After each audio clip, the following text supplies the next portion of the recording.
Hi everyone, welcome to my channel. How are you all?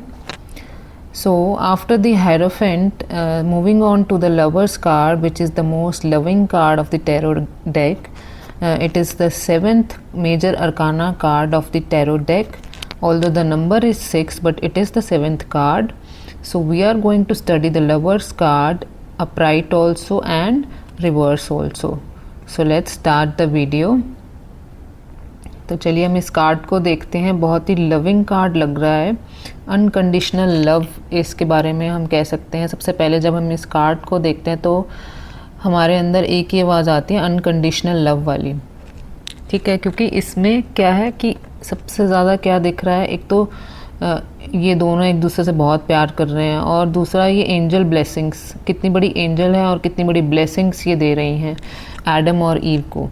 ठीक है, तो ये दोनों कौन है? एडम और ईव। एडम और ईव तो आप जानते ही होंगे, जो सबसे पहले इस दुनिया में आए थे। ठीक है, तो अभी क्या है कि ये दोनों अभी एक दूसरे को नहीं जानते, बट देखिए एडम जो है वो ईव की तरफ कैसे देख रहे हैं कि मतलब बहुत प्यार बढ़ने वाला हो, जैसे वो ईव जो है उनको बहुत पसंद आ रही हैं, और ईव भी जो है वो एडम को बहुत पसंद करेंगी। ठीक है, अभी जो प्यार है वो शुरू ही हुआ है। तो एंजल जो है इन दोनों को ब्लेसिंग्स दे रही हैं for a future long term harmony, peace and unconditional love. कि फ्यूचर में ये दोनों जो है इनकी लाइफ में बहुत ही ज़्यादा प्यार रहे, म्यूचुअल अंडरस्टैंडिंग रहे, दोनों एक दूसरे की बहुत केयर करें। ठीक है, पीछे जो सन दिया गया है ये भी बहुत पॉजिटिविटी और सक्सेस का कार्ड है। ठीक है, और इस कार्ड में कोई ऐसी अपराइट में कोई ऐसी नेगेटिविटी नहीं है। हर तरफ मतलब लव से ज़्यादा जो है, जो भी क्वेश्चन आता है उसको आपने जस्ट लव से कनेक्ट करना है। ठीक है, मान लीजिए कोई जॉब का क्वेश्चन आ जाता है तो उसको भी आपने लव से कनेक्ट करना है। ओके, ये जो पीछे जो है माउंटेन्स दिए गए हैं, इसका कलर जो है वो रेड है। तो जैसे कि आप देख सकते हैं कि ये दोनों नेक्ड हैं। तो नेक्ड हैं तो क्या डिनोट हो रहा है कि एक दूसरे को लेकर ये बहुत ज़्यादा पैशनेट भी हैं। रेड कलर भी पीछे माउंटेन्स का यही डिपिक्ट कर रहा है कि ये दोनों एक दूसरे को लेकर बहुत ज़्यादा पैशनेट हैं। मीन्स ये जो लवर्स का कार्ड है ना, ये चॉइसेस का कार्ड है। फर्स्ट ऑफ ऑल कि लव की जो है आपने एक अच्छी चॉइस करनी है। जब भी ये कार्ड अपराइट आ जाता है, इट मीन्स आपकी लाइफ में बहुत ही अच्छा लव आने वाला है। आप बहुत ही अच्छी चॉइस करेंगे अपनी लाइफ के लिए। ठीक है, और जो भी पार्टनर आप चूज़ करेंगे वो बहुत ही अच्छा होगा, जैसा आपको चाहिए वैसा ही होगा। मीन्स एक अच्छे रिलेशनशिप में क्या क्या चीज़ें चाहिए होती हैं? रिस्पेक्ट चाहिए होता है, ट्रस्ट चाहिए होता है, हार्मनी चाहिए होती है, पीस चाहिए होता है, वो सब इस कार्ड के अंदर है। और जब ये कार्ड आ जाता है तो बहुत ही लकी होते हैं वो लोग जो लव का क्वेश्चन पूछते हैं और ये कार्ड अपराइट आ जाता है। ठीक है, मीन्स बहुत ही अच्छी चॉइस वो करने वाले हैं अगर वो सिंगल हैं तो। ठीक है, अगर वो ऑलरेडी रिलेशनशिप में है तो इसका क्या मीनिंग हुआ कि उनका जो लेवल है अंडरस्टैंडिंग का और लव का वो और ऊपर जाने वाला है।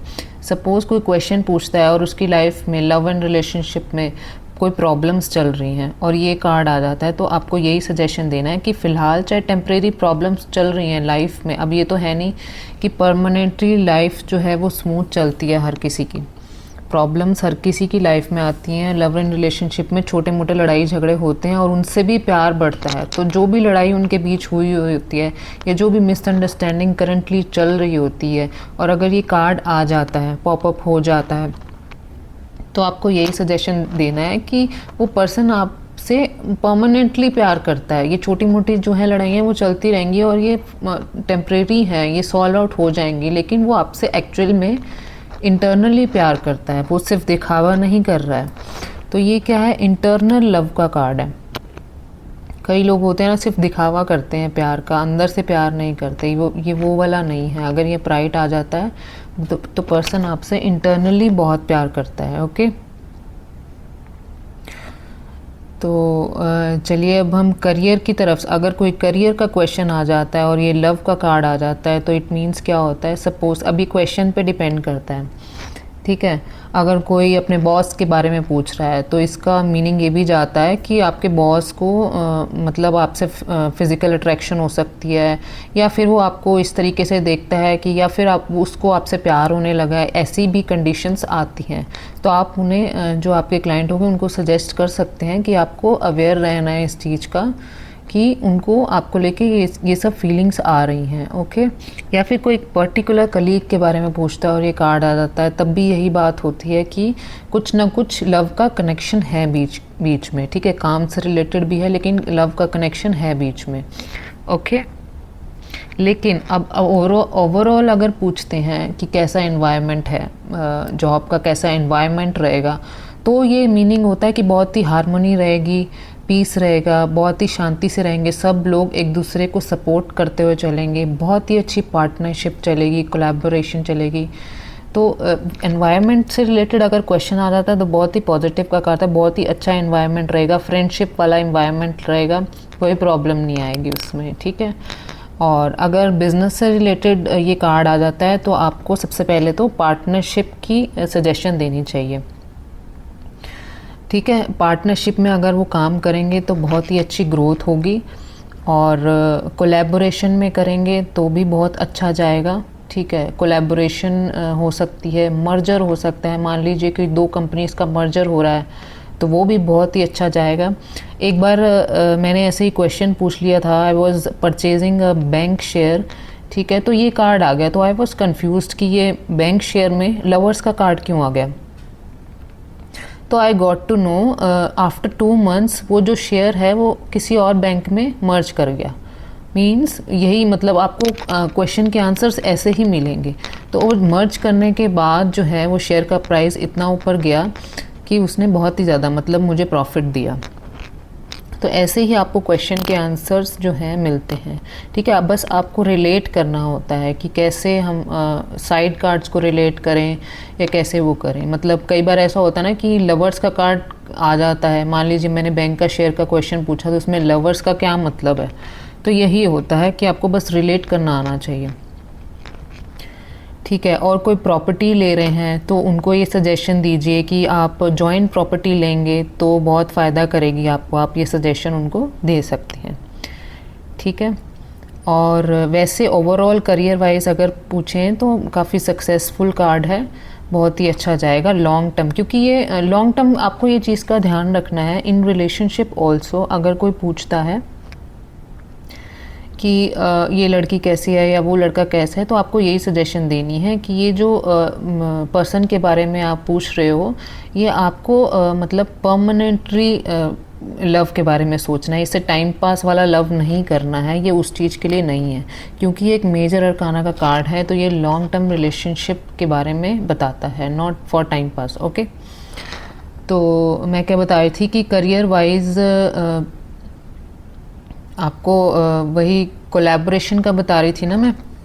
हाँ, प्रॉपर्टी का, प्रॉपर्टी अगर लेंगे, अगर जॉइंट में प्रॉपर्टी लेते हैं, अगर कोई पूछता है मैं इसके साथ जॉइंट प्रॉपर्टी लूँगा तो कैसा रहेगा, तो आपको सजेशन दे देनी है कि बहुत ही अच्छा रहेगा अगर आप जॉइंट में प्रॉपर्टी लेते हैं तो। ओके, और दूसरा ये कम्युनिकेशन का कार्ड भी है। कई बार ये कार्ड ऐसे ही मतलब पॉपअप हो जाता है, कुछ समझ नहीं आता कि ये कार्ड क्यों आया। तो आपको ये भी देखना है कि एयर एलिमेंट का कार्ड है। एयर एलिमेंट किससे रिलेट करता है, आपकी मेंटल हेल्थ से और कम्युनिकेशन से रिलेट करता है। मान लीजिए कोई रीज़न पूछता है कि ऐसा क्यों हो रहा है, तो कई बार ये पॉपअप हो जाता है। इट मीन्स कि कोई ना कोई कम्युनिकेशन ऐसा है, कोई ना कोई बातें ऐसी हो रही हैं जिसकी वजह से आपकी ये सिचुएशन जो है क्रिएट हो रही है। ठीक है, वो आपको देखना है रिलेटिव कार्ड में क्या आ रहा है। ठीक है, तो अब हम मूव ऑन करते हैं इसमें हेल्थ के लिए। हेल्थ के लिए अगर ये कार्ड आ जाता है तो आप क्या सजेस्ट करेंगे कि ये हेल्थ अगर ख़राब चल रही है, ठीक नहीं चल रही, तो क्या सजेस्ट करेंगे कि आपको जो है प्यार की ज़रूरत है, दवाइयों की नहीं, आपको प्यार की ज़रूरत है। आप बैठ के आप अपने फैमिली मेम्बर से पूछें, मतलब बात करें, या फिर आप किसी साइकेट्रिस्ट को कंसल्ट कर सकते हैं। ठीक है, आप बातों से ठीक होंगे, आप दवाइयों से ठीक नहीं होंगे। ठीक है, आप वही है ना कि एयर एलिमेंट का कार्ड है, मेंटल हेल्थ का कार्ड है, तो आपको अपनी मेंटल हेल्थ पे ज़्यादा फोकस करना चाहिए। ओके, फिज़िकल हेल्थ आपकी ऑटोमेटिकली ठीक हो जाएगी जैसे ही आपकी मेंटल हेल्थ ठीक होगी। आपको एंग्जाइटीज़ हो रही हैं, इस वजह से आप परेशान हो रहे हो, ठीक है। और इसमें हम हेल्थ में क्या कह सकते हैं कि आप चीज़ों को लेके प्यार को लेके मतलब बहुत ज़्यादा सीरियस हो रहे हो कि आप अपना ध्यान नहीं रख पा रहे हो, ठीक है। तो आपको क्या करना है, अपनी डाइट अच्छी रखनी है और मतलब अपने ऊपर, अपनी ग्रूमिंग के ऊपर बहुत ज़्यादा ध्यान देना है, ठीक है। आपको पार्लर जाना है, मतलब ग्रूमिंग के ऊपर ज़्यादा ध्यान देना है, ओके। तो अब हम इसको आई थिंक मैंने सब कवर अप कर लिया है। और एक चीज़ रह गई है, ये जो माउंटेन्स है ये नीचे आ रहे हैं, इसका क्या मतलब है कि ऐसा नहीं है कि प्यार बस आया और बहुत ही अच्छे से प्यार हो गया, इसमें स्ट्रगल्स हैं। ये जो माउंटेन है ये नीचे की तरफ आ रहा है, इसका मतलब ये है कि ये लॉन्ग टर्म रिलेशनशिप है, बहुत ही अच्छा है, लेकिन इसमें स्ट्रगल्स भी हैं। ऐसा नहीं है कि छोटी मोटी लड़ाइयाँ नहीं होंगी, वो तो मतलब it is a part of life, ठीक है, ओके। और अब हम चलते हैं इसके रिवर्सल की तरफ कि जब ये कार्ड अब रिवर्स हो जाता है तो आई थिंक आपको समझ में आ गया होगा कि ये कार्ड रिवर्स हो गया तो इसका क्या मीनिंग होगा। मतलब अब प्यार जो है वो वैसा नहीं रहा जैसे पहले था, ठीक है। बोर हो गए हैं एक दूसरे से। कई बार ऐसा होता है ना कि लॉन्ग टर्म रिलेशनशिप, 10 साल का रिलेशनशिप है, उसके बाद इतना बोर हो गए हैं एक दूसरे से कि अब वो वाला प्यार रहा ही नहीं जो पहले साल हम एक दूसरे से प्यार करते थे, ठीक है। बोर हो गए हैं, अब लड़ाइयाँ होनी शुरू हो गई हैं और वैसा प्यार नहीं रहा, ट्रस्ट नहीं रहा एक दूसरे पर, बस एक्सटर्नल रह रहा है। दुनिया को दिखा रहे हैं कि हम एक दूसरे से बहुत प्यार करते हैं, लेकिन अंदर से कोई अब प्यार व्यार नहीं रहा, ठीक है। और पीस नहीं रहा, हारमोनी नहीं रही, ट्रस्ट इश्यूज हो गए हैं एक दूसरे को लेकर, ठीक है। और अगर लव एंड रिलेशनशिप में देखा जाए, सिंगल हैं तो अगर ये रिवर्सल आ जाता है तो इसका मतलब आप एक बैड चॉइस करने जा रहे हैं, तो उसी टाइम अवेयर हो जाइए कि आपकी जो ये चॉइस है वो ठीक नहीं है, आप एक बैड चॉइस करने जा रहे हैं लव एंड रिलेशनशिप को लेके, ठीक है। और अगर आप ऑलरेडी रिलेशनशिप में हैं, इसका मतलब आपने अच्छी चॉइस नहीं करी अपने रिलेशनशिप को लेके, जो आपको सेटिस्फाई नहीं कर रहा, आपकी नीड्स को सेटिस्फाई नहीं कर रहा, आपकी केयर नहीं कर रहा, ठीक है। जो चॉइस आपने करी है रिसेंटली वो ठीक नहीं है, तो आपको दोबारा इस चीज़ के बारे में, इस रिलेशनशिप के बारे में सोचना चाहिए, ओके। तो move on to career wise, जैसे कि मैंने जॉब में बताया था कि अफेयर हो सकता है आपका, या फिर वन साइडेड लव हो सकता है, या कोई ऐसा कलीग है जो, अगर पर्टिकुलर कलीग के बारे में बात हो तो हो सकता है कि वो आपसे प्यार करता हो। तो ये जो प्यार है ये आपके लिए हार्मफुल है, ठीक है। अगर कोई कलीग है, किसी के बारे में बात हो रही है, तो ये जो लव वाला फीलिंग आ रही है ये आपको हार्मफुल हो सकता है कि वो आपका फ़ायदा उठाने की कोशिश करे, और हो सकता है कि मतलब आपको उसने रखी इसी वजह से रखा हो कि वो फ़ायदा उठा सके। तो आपको अवेयर रहना है इन सब चीज़ों से, ये आपके लिए ठीक नहीं है, ओके। और अगर ये कार्ड रिवर्स आ जाता है, अगर कोई एनवायरनमेंट की बात होती है तो यही बोलना है कि अच्छा एनवायरनमेंट नहीं रहेगा, और मतलब लव वाला ज़्यादा रहेगा, लव के मतलब एक दूसरे के साथ अफेयर वगैरह ज़्यादा होंगे, मतलब अच्छा पॉजिटिव एनवायरनमेंट जो है वो जॉब का नहीं होगा, नेगेटिव एनवायरनमेंट होगा जो आपको सूट नहीं करेगा, आपको अच्छा नहीं लगेगा, ओके। और अगर ये हेल्थ में रिवर्स आ जाता है तो क्या होगा, इट मीन्स आपको लवेरिया हो चुका है, लव में आप इतने पागल हो चुके हो कि आप अपनी केयर ही नहीं कर रहे बिल्कुल भी, ठीक है। तो उसमें उनको यही सजेशन देनी है कि आपको अपनी केयर करनी है, ठीक है। वही सजेशन आपको देनी है कि आपको किसी साइकेट्रिस्ट के पास जाना चाहिए, कम्युनिकेट करना चाहिए, बात करना चाहिए। हो सकता है कि आपको कोई, अगर ये रिवर्स आ जाता है तो हो सकता है कि अगर आपको कोई हार्ट से रिलेटेड डिसीज़ हो, मेंटली आप परेशान हो चुके हो बिल्कुल, और बिल्कुल हो सकता है कि आपको डिप्रेशन वाली फीलिंग आती हो, आपको ये लगता है कि मैं तो मतलब इस पर्सन के साथ इतना ज़्यादा परेशान हो चुकी हूँ कि मैं अब रह नहीं सकती, आपको मेंटली परेशानी हो रही है, ठीक है। तो इसमें आप सजेशन दे सकते हैं कि आप किसी फैमिली मेम्बर से बात कर सकते हैं, या फिर किसी डॉक्टर से कंसल्ट कर सकते हैं, बात कर सकते हैं, दोनों जाके बात कर सकते हैं और इस रिलेशनशिप को सुधार सकते हैं। Okay, it doesn't means divorce का इसमें कोई मतलब नहीं है, लेकिन जो प्रॉब्लम्स आ रही हैं वो उसे सॉर्ट आउट कर तो मैंने ऑलमोस्ट सब कवर अप कर दिया है। ठीक है, अब मैं इसके कीवर्ड्स लिखवा देती हूँ अपराइट एंड रिवर्स के। तो अपराइट में आप लिखिए love, relationships, harmony, values, good choices in love, promising partnership, passion, physical attraction, stronger connection, placing boundaries, sexual bonds, soulmates, major picks। Okay, तो रिवर्सल में आप लिखिए कीवर्ड्स इसके disharmony, relationship, trust issues, detachment, broken promises, emotional disconnection, poor choices, lack of intimacy or lack of romance, disunion, conflict between two people, and impulsive choices। So I just hope आपको ये meaning समझ में आया हो, आपने connected feel किया हो। तो ऐसी मोर वीडियोस के लिए आप मेरे चैनल को सब्सक्राइब कर लीजिए, जिसमें मैं सारे मेजर अरकाना और माइनर अरकाना को डिस्क्राइब करूँगी। Okay, thank you so much.